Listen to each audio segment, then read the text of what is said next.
자, 최근에 이제 22대 국회 입성을 앞두고 조국 혁신당 대표가 세 가지 주목되는 말을 했습니다. 첫 번째는 앞으로 10년 정치하겠다 이런 얘기를 했고요.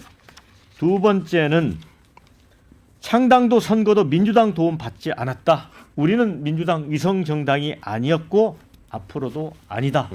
세 번째는 이 교섭단체 기준 완화와 관련해 이재명 대표에게 부탁하지 않겠다.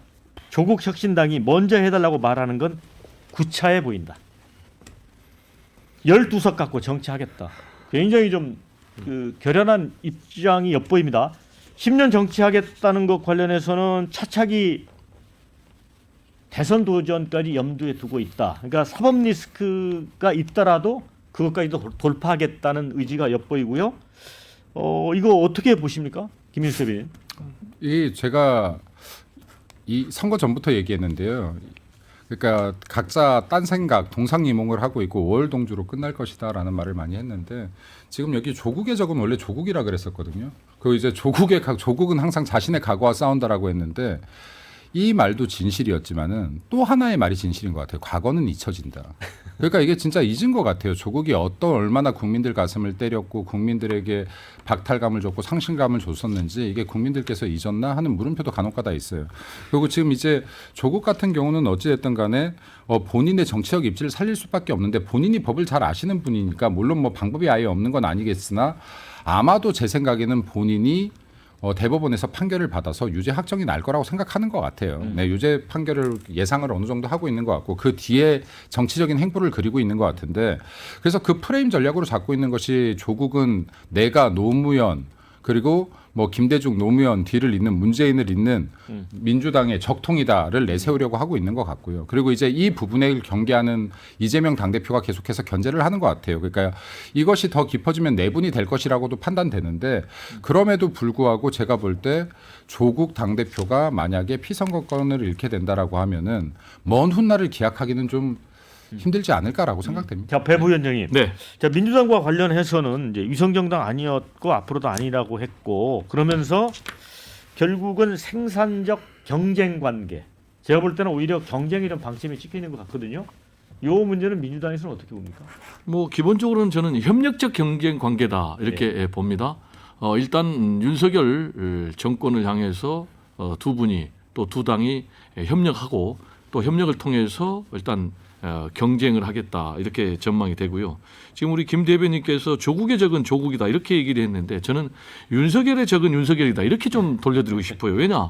조국 같은 경우는 분명히 지금 법을 위반해 가지고 2심에서까지 지금 유죄 판결을 받았지 않습니까? 그런데 이런 조국을 다시 불러들인 사람이 누구냐? 윤석열 대통령이거든요. 윤석열 대통령이 워낙 실정을 하니까 다시 이제 조국을 소환을 했고 조국 대표 같은 경우 10년 정치를 얘기를 했는데 이 얘기는 자신이 제가 볼 때는 뭐 유죄 판결 대법원에서 확정 판결 받아가지고 지금 국회의원직을 박탈당하고 또 피선거권 박탈당한 것까지 다 계산해서 10년을 얘기하는 거예요. 이 얘기는 뭐냐면은 10년 지나더라도 반드시 대권에 도전해서 대통령이 되겠다라는 대권 도전 의지를 밝힌 거거든요. 이 이유는 미래 권력의 가능성이 없으면 사람이 붙질 않습니다. 그렇게 되면은 결국은 조국 혁신당은 소멸할 수밖에 없는 것이죠. 그래서 제가 볼 때는 이 10년을 얘기를 한 것이 아닌가 이렇게 생각이 됩니다. 자, 윤진희 대표. 예.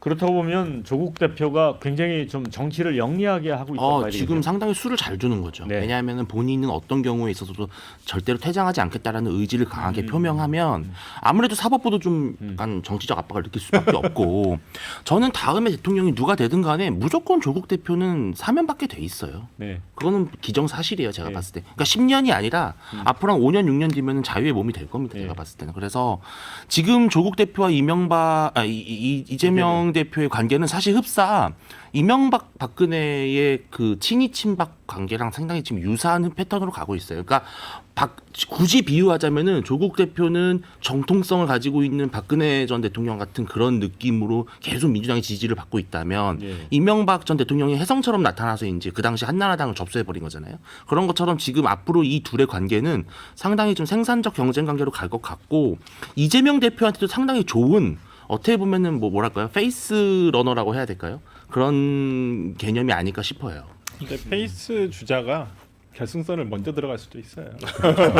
그리고 여기도 한마디만 말씀드리면 여기에 아까 윤석열 대통령이 조국을 불렀다고 했는데 제가 볼 때는 아니에요. 이재명 당대표가 조국을 불렀어요.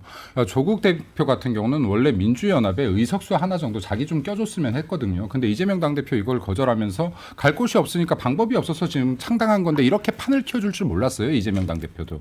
이게 지금 이재명 당대표의 제가 볼 때 가장 큰 실족인 것 같고 민주당 표를 한번 보세요. 지금 어떻게 분배가 되었는지. 그럼 이게 정말로 호남 지역에서 조국을 얼만큼 밀어줬습니까? 이거는 민주당 내에서 어쩔 수 없이 국민의힘을 찍지 않고 민주당을 찍은 사람들이 있을지 모르나 지역구에서 지금 비례에 대한 표를 본다라고 하면은 민주당의 이재명이 이끌고 있는 민주당을 민주당원들조차도 민주당을 지지하는 사람들조차도 상당히 마음에 들지 않았기 때문에 조국 신당이 이렇게 표를 받을 수 있다라고 해석해야지 맞는 거예요. 그러니까 이재명 당대표가 진짜로 똑바로 했다면 이런 지금 유사 정당이 나오지도 않았을 것이고 표를 이렇게 많이 갖고 가지도 않았을 것이다라는 말씀드립니다. 네, 두 짧게 분이 얘기하면- 배종호 부위원장하고 우리 김진수 대변인이 의미 있는 말씀을 해주신 거잖아요. 오늘날 12석으로 조국을 키운 건 이재명 대표 책임도 있지만 윤 대통령 책임도 있다. 그런데 제가 볼 때는 비율은 좀 다를 것 같거든요. 누가 더 책임이 있나요? 저는 윤석열 대통령이죠. 몇 대 몇? 그러니까 한 7대3 정도 되죠. 왜 그러냐면 이번 총선에 어떤 주된 테마가 윤석열 정부권에 대한 중간 심판 아니었겠습니까? 거기에 제일 수혜를 많이 입은 건 조국 대표죠. 조국 혁신당이고 그렇기 때문에 그걸 부인할 수는 없을 것 같고요.